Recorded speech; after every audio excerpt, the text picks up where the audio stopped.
2002 বিবাহিত মহিলাদের লিস্টে নাম উঠেছে। এখন আবার এসআইআর ফর্ম এসে ওরা কিভাবে ফর্ম ফিল আপ করবে তাদেরকে আমি ফর্ম ফিল আপে আমি জানাবো।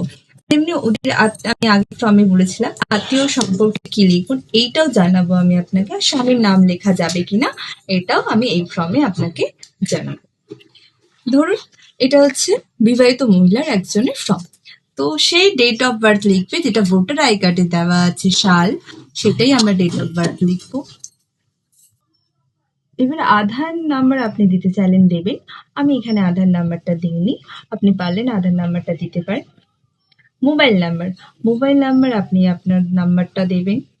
এবার দেখুন এখানে যেটা আমি আগে বলেছিলাম স্বামীর নাম লেখা যাবে কিনা, অবভিয়াসলি পিতা অভিভাবকের নাম লেখা আছে, যেহেতু এনার 2002 নাম আছে তো 2002 লিস্টটা বের করব। দেখুন আমি যার ফিল আপ করছি তার নাম হচ্ছে সুমন দেবী ঠাকুর। দেখুন এখানে লেখা আছে ব্যক্তির নাম, ওনার পাশে যে কার নামটা লেখা আছে ওনার স্বামী কানাইলাল ঠাকুর, তার এপিক নাম্বার। তো আমি এই ফর্মটা দেখে আমি ঠিক এখানে ফিল আপ করবো। তো আমি এখানে অভিভাবকের নামই আমি অ্যাপ্লাই করব, কানাই ঠাকুর তার এপিক নাম্বার লিখবো। মায়ের নাম, তো মায়ের নাম অনেকেই কনফিউজ হয়ে যাচ্ছে শাশুড়ি মার নাম লিখবো না বাপের বাড়ি মায়ের নাম লিখবো। অবভিয়াসলি আপনি আপনার বাপের বাড়ি মায়ের নামই লিখবেন। তো এনার লেখা আছে মায়ের এপিক নাম্বার, যদি থাকে আপনি দেবেন, আর যদি না থাকে সেটা দেবেন না, এটা আপনার উপরে ডিপেন্ড করছে। এবার যার ফিল আপ করছে তার নাম তো সুমন দেবী, তার স্বামী কে হচ্ছে কানাই ঠাকুর, তো কানাই ঠাকুর লিখে আমরা এখানে এপিক নাম্বারটাও দেবো।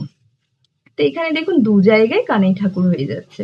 তো অবভিয়াসলি সুমন দেবী যেহেতু 2002 ওনার নাম ছিল, তো ওনার গার্জেন হিসেবে ওনার কানাই হচ্ছে কানাই ঠাকুর, তো আমি এখানে অভিভাবকের নামে কানাই ঠাকুরই লিখেছি। আর 2002-এও দেখুন সুমন দেবীর যে লিস্ট এসছে এখানে দেওয়ার পর পাশে দেখুন কানাই ঠাকুরই লেখা আছে। এইটার বেসিকের উপরেই আমরা ফর্ম ফিল আপটা করবো। এটা তো আপনি ফিল আপ করলেন 2002, এটা ফিল আপ করার পর আমরা 2002 যাদের নাম আছে দেখুন সর্বস্ব এসআইআর নির্বাচকের তালিকায় থাকা নির্বাচকের বিবরণ, তো এখানেও সেই জিনিসটাই ফিল আপ করবো আমরা। যার নাম আছে সুমন দেবী ঠাকুর, নির্বাচকের নাম সুমন দেবী ঠাকুর, 2002 লিস্টে যে এপিক নাম্বারটা ছিল সুমন দেবী সেই এপিক নাম্বারটাই ফিল আপ করবে, সেই এপিক নাম্বারটাই আমি এখানে দিয়েছি। এবার দেখুন আমি যে আগে আপনাকে বললাম 2 নম্বরে আত্মীয় বা সম্পর্কে কি লিখবেন, তো আত্মীয় দেখুন এখানে লেখা আছে আত্মীয়র নাম,